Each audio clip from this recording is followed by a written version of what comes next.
name is Riana McDonald. I am a partner at PKF Constantia Valley. I'm married and a mom of two boys, and I am a breast cancer survivor.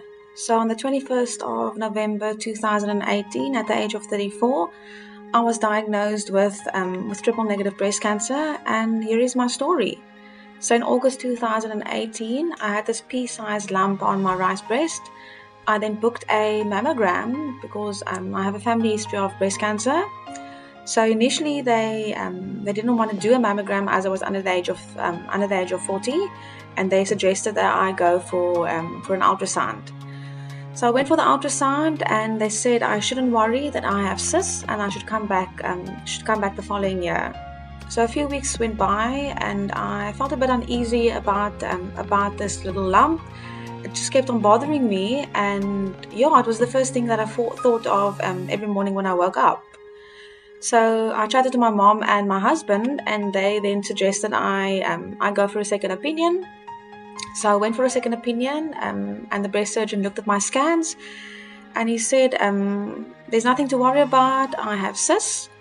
But obviously, because I have a very expressive face, he sensed my distress, and he said, well, let's extract fluid from the cysts, and once those bumps are gone, I shouldn't worry after that. So a week later, I went to his rooms, and he extracted fluid from the one cyst. Then the other cyst, he couldn't get fluid out, so he drew some cells, which he sent away to pathology. That then came back as being a typical and suspicious for malignancy. So the doctor called me, and he said, well, he's going away for 3 weeks, but when he comes back, we should definitely do a biopsy. We booked the biopsy for the 20th of November 2018. That evening, after going for my biopsy, I saw Google, and Google said that 80% of those tests usually come back as being benign. So obviously I thought I was in that 80%.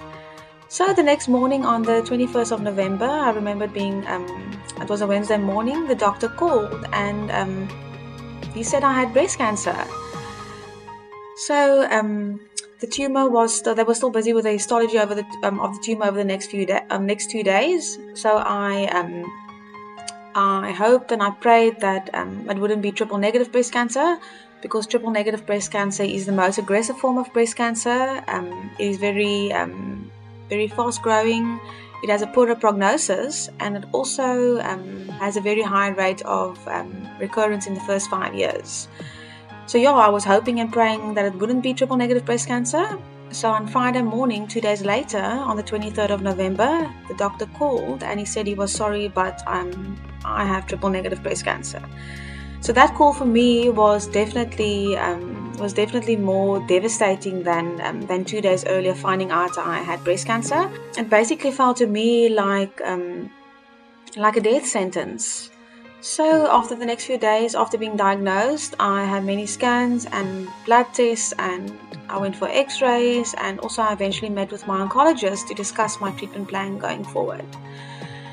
So on the 12th of December 2018, I had my first chemotherapy session. Included in this was five of the Red Devil. That's one of the strongest chemotherapies ever invented. But my dad called it the blood of Jesus, which I couldn't have agreed with more.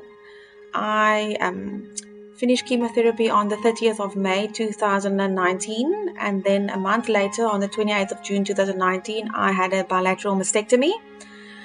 And after that, I had 20 sessions of radiation, and also 6 months of oral chemotherapy, which I finished in April this year. The way that I coped with my treatments was definitely my mom took me to every single appointment and scan, and she supported me so much. I also had a lot of support from my close family, friends, and also my work colleagues. And what definitely helped me to cope with my mental health and also with my diagnosis and my healing was the fact that I still wanted to continue with life as normal. So I still wanted to be known as Riana, and I still wanted to go to work as normal. So every 3 weeks for a week, I took off 1 week to recover from my chemotherapy. and also the fact that I wanted to keep things as normal as possible for my kids, so life continued as normal for us. My greatest motivation most definitely is my faith, and was my faith, and also most importantly my children. I mean, my boys were only 2 and 5 when I was diagnosed, and for me it was definitely there was no way that I was going to leave them behind and leave them without a mother. My advice to a breast cancer patient who has just been diagnosed would be no Dr. Google. No, we all go to Dr. Google and we Google the statistics, and triple negative breast cancer has a poor prognosis, aggressive, high rate of recurrence in the 5 years.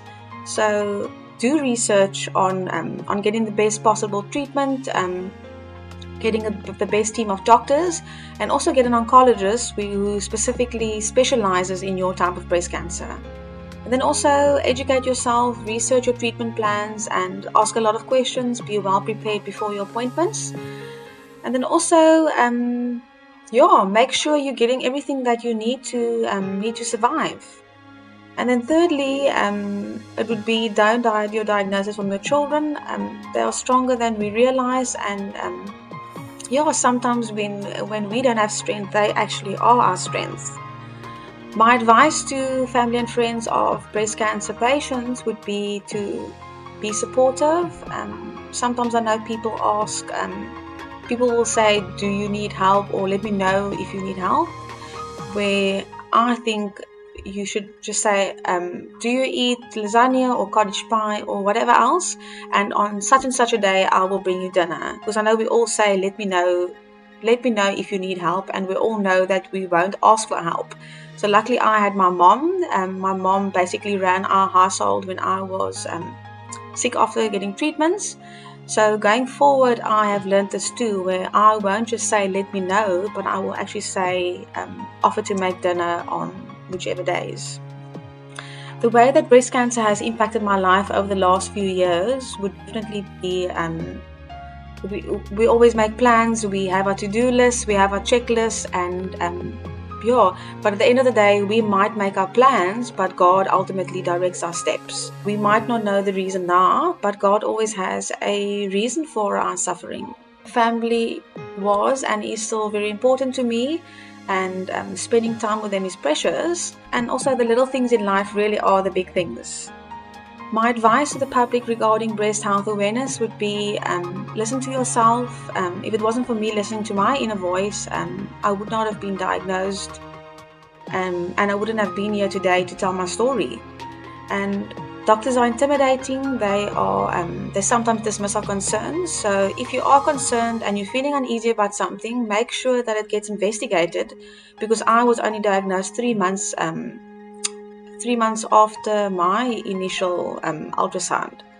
And also do your monthly breast self-exams. You can do it a week after your menstrual cycle. It only takes a few minutes, and that can ultimately save your life as it saved my life. And also, don't let anybody tell you that you can't get breast cancer under the age of 40, because that is a big lie. Lastly, cancer is scary, it is overwhelming, it is one emotional journey, but cancer is not your whole life. It is only a chapter of your story, and there is life after cancer. So thank you for listening to my story.